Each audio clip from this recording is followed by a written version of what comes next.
is a mountain, but it is also an historic episode that the talented historian and writer Josephus Flavius wrote about almost 2,000 years ago. His account contains all the elements of a fantastic drama in which Jews, Romans, and idealists fight to the death. It's no wonder that Hollywood jumped at the opportunity to tell this fascinating story. With an impressive set and thousands of extras, they created a colossal film featuring the rebel leader Eleazar, son of Yair, and the Roman commander Flavius Silva in the leading roles. However, in the movie, unlike real life, no one really deals with the dilemmas or personal struggles, and certainly not with the more problematic aspects of the story. Then where should we start our story? We could start with the Hasmoneans, who were the first to discover the advantages of this isolated cliff in the heart of the desert. Or we could start at the end, with a dramatic project of the Masada excavations, with Igor Yadin, the head of the excavation team, who would stand on the mountain and read Josephus Flavius' description of the account, and everyone around him could actually hear the echoes of the fighting. Or we could start the quest with King Herod.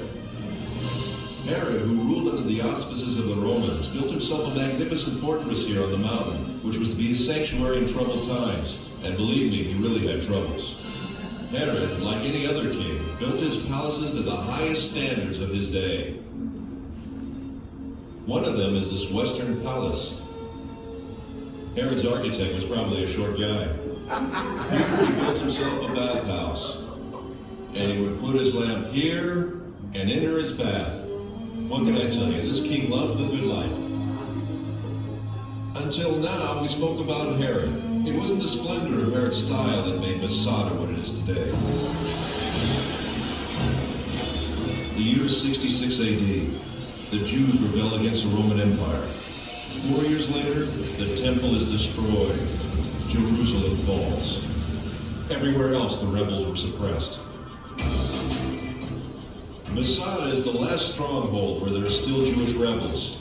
And believe me, they didn't need Herod's palaces. The rooms in the wall were divided and used as living quarters. They lived from food in the storerooms, and they drank water from the cisterns, kindly left behind by Herod long ago. Right from the beginning of the excavations, signs of the rebels were found elsewhere, in the palaces, in the ritual baths, and in particular in the wall.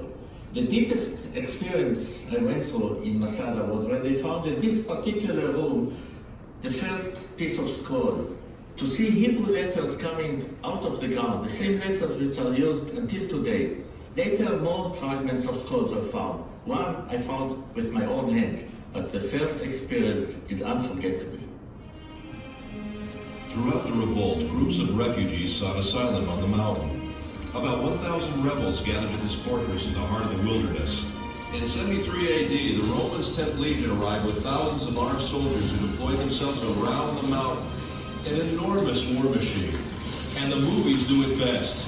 After the Romans, of course. The Romans built an attack ramp. The besieged rebels rolled stones down it. The Romans lift a tower to the top of the ramp, equipped with a battering ram to smash the wall.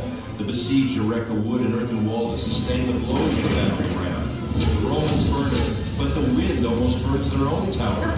Then the wind veering as if by divine providence to the south, blowing with full force in the opposite direction, flung flames against the wall, which now was all ablaze. And in the evening, when the wall was burnt and breached, the Roman army returned to its camps, assured that the whole affair would be over by morning. But Eleazar had ideas of his own. This is it, the last night. My friends, we've reached the climax of the drama. However, unlike the movie, here apparently the events actually took place. And here at Masada, men with families were forced to decide slavery or death. Eleazar had no doubts, but he had yet to convince his comrades in arms. Ladies and gentlemen, the speech of Eleazar.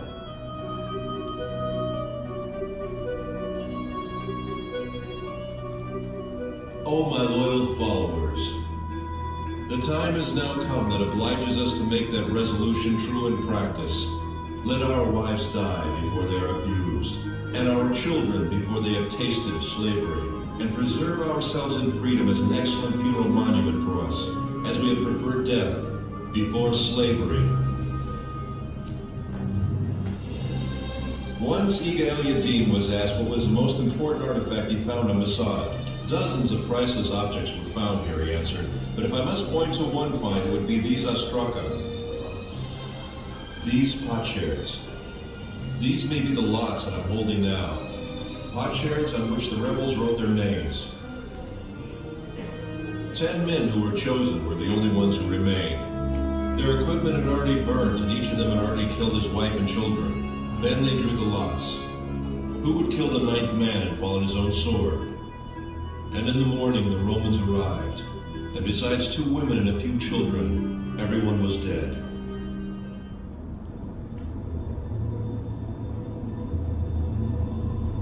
After the drama came silence. The silence was broken in the 5th century for nearly 200 years by a community of Byzantine monks. 1,200 years later, the first explorers came and rediscovered the mountain. Then the members of the youth movements, seeking a symbol of Jewish heroism, discovered Masada and adopted the mountain. After them came the hikers and the tourists. Masada had become a focus of pilgrimage. Professor Netzer, what do you really think about the act of courage that ended in suicide? Maybe it's the utmost courage to prefer death to a life of slavery. So it's death or freedom? Yes, death as a free man or slavery in the hands of the Romans. Which choice would you make? No matter what, Masada has become a symbol of staunch resistance against a fierce enemy. And if it is a symbol, then perhaps this might be some kind of victory. Ladies and gentlemen, I invite you to climb the mountain. That story that you just heard in the movie is the first century historian Josephus account. Ironically, Josephus himself was in a similar situation. It's a good thing because now we have Josephus. I guess I should put on my little whisper. I don't think he's talking. He's talking on me.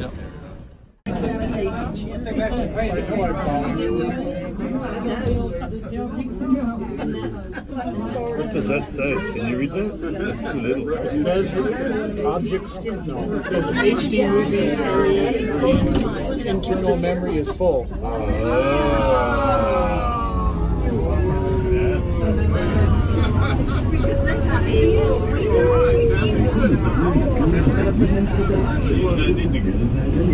Does that have an SD card? Yeah, I need to dump some video. That's okay. Like dump some video. Somebody bumped against the light. It's okay, it's okay. כמה שניות תעשו ready, תתחיל להצביע, זה הכל. Hey, Glenn, there's too much weight, step out.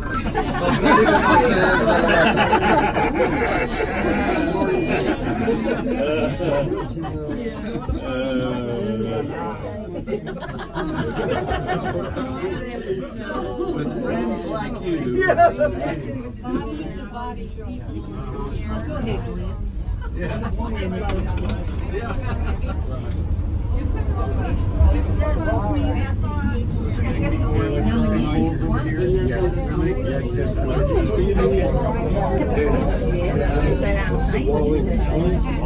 Oh, really? Because the sea keeps dropping level. It's shrinking. Because there's not as much water. That's why also the receiving of that salty water with the filtration of the fresh water by the flash floods, Which is goes to dissolve this light, salty layers.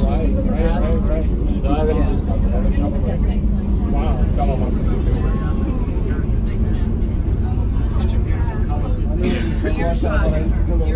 where are our hikers? Where are they? I think they are there. Here they are. Ja, där är jag. Visas mot sig. Hey, there they are. Hello! Hello. Here they are. That made it quite quite a ways up. They made it all. Oh, there's Missy. There's Missy. Yeah. She's doing well. Hey, Missy! She's got a ways to go. It looks like they're just getting to the hard part. Still, they have a long way. I think going down would be worse than. Oh, yeah, me too. Yeah. The going up, wouldn't mind that so much. That's not so bad. I wonder how many steps he is. It's a lot of steps. So, Joel, you need to wait for the hiker, then to move. No, they're going to catch up to us. That's it. We'll be waiting a while. We're gonna wait too long. We're gonna make it. We know we do. Okay,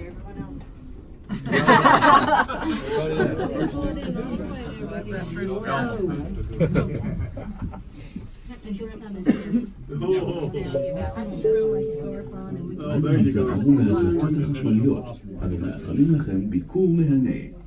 Please be careful of the automatic doors. We hope you enjoy your visit.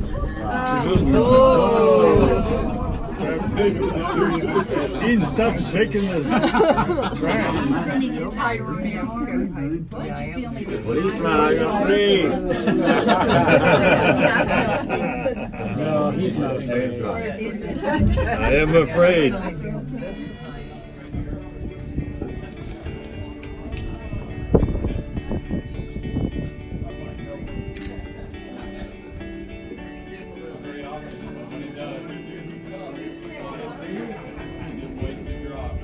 So I'm going to keep going up there.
section of wall that they broke through.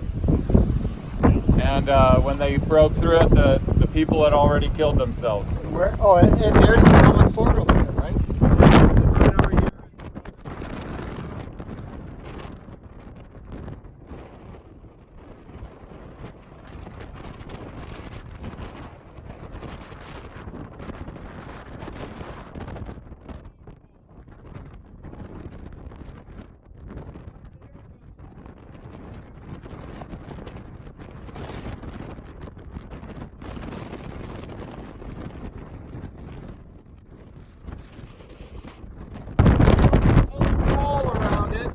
So that they could make sure that nobody got out to take out a message or bring back supplies or something like this. So this siege wall by the Romans goes all the way around Masada. They did the same thing in Jerusalem when they put Jerusalem under siege in 70 AD. They did a siege wall all the way around the city.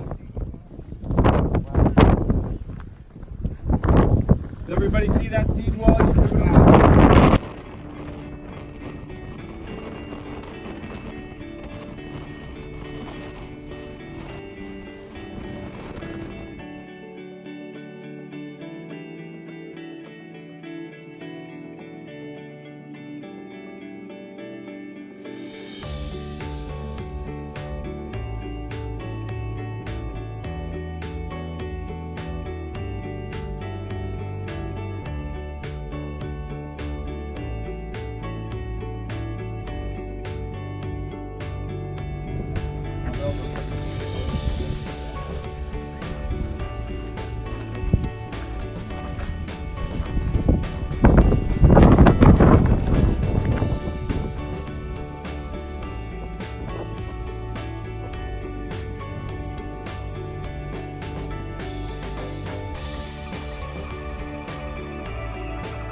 You know, basically this isn't really a biblical site other than Herod the Great, which is in the Bible, but it's very similar.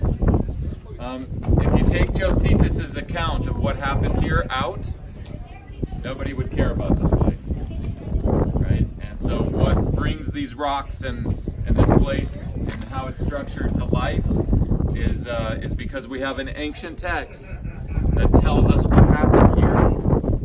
And that brings meaning to these rocks and this archaeology in this place.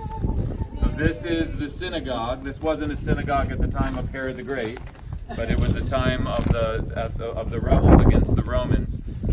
The Zealots built this into a synagogue, and this is where Eleazar gave his speech, and that they decided to commit suicide and then they did that instead of going into slavery. Almost 1,000 people. So again, it's the ancient text that interprets the archaeology. You don't walk in here and then go, oh, so this must be what happened here, you know. Maybe 1,000 people died here. Maybe, you know, it was for these reasons. And it's the other way around, and it always is. So there are other ancient texts that are used heavily in archaeology. You would never dig in Jerusalem without using Josephus. That would be crazy. And in his period. But just like you wouldn't dig in between Mesopotamia and Egypt without using the biblical text. That would be ridiculous. And so, yeah. Okay? It's just nice and not windy in here. It's so nice everyone wants to stay. So we're going to walk.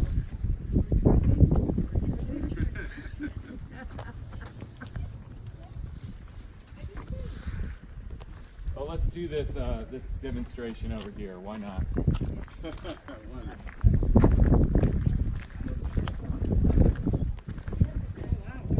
Another cistern. Oh, great. So they had lots of supplies to last them indefinitely. Yes.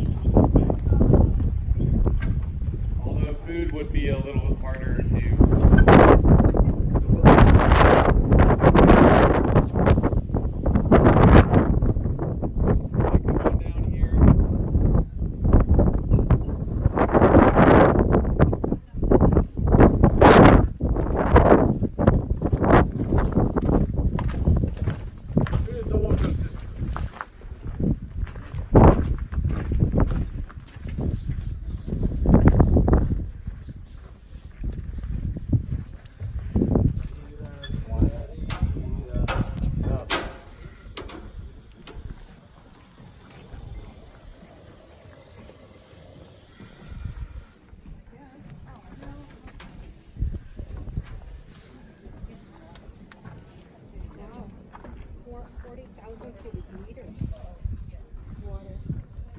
Yeah.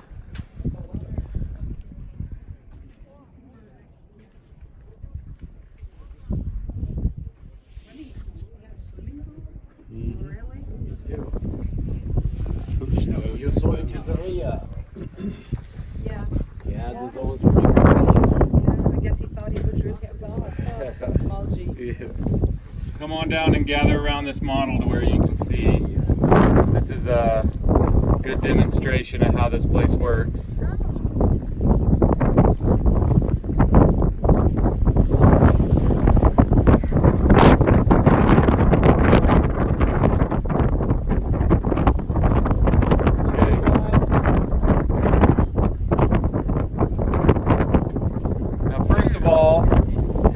At this fortress, and this is before the Romans attacked it and put their siege ramp. Where obviously are you going to put your siege ramp? The highest spot, which is where? Here's the reaching point. Right there. You see it? You're going to put it right there? All the way? No. Okay, and then you see all these holes in here representing those cisterns? Yeah. So imagine that cistern that you saw, all these holes on both lines here, all the way around the whole thing are cisterns, so that if when it rains,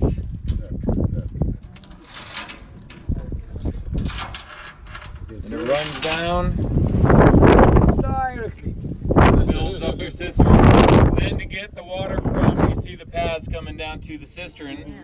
Then to get the water down to those paths, or up from those cisterns up to the city, you use slaves with donkeys. Okay, so imagine if one drop can go. That's kind of funny. But anyways, you get the idea. So it's raining all over this terrain, fills up those cisterns all the way around, and you're good to go. All right. I'm gonna get a group shot. All right. Okay. Okay, hurry, because we got another group coming in.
winter palace, right? So Caesarea was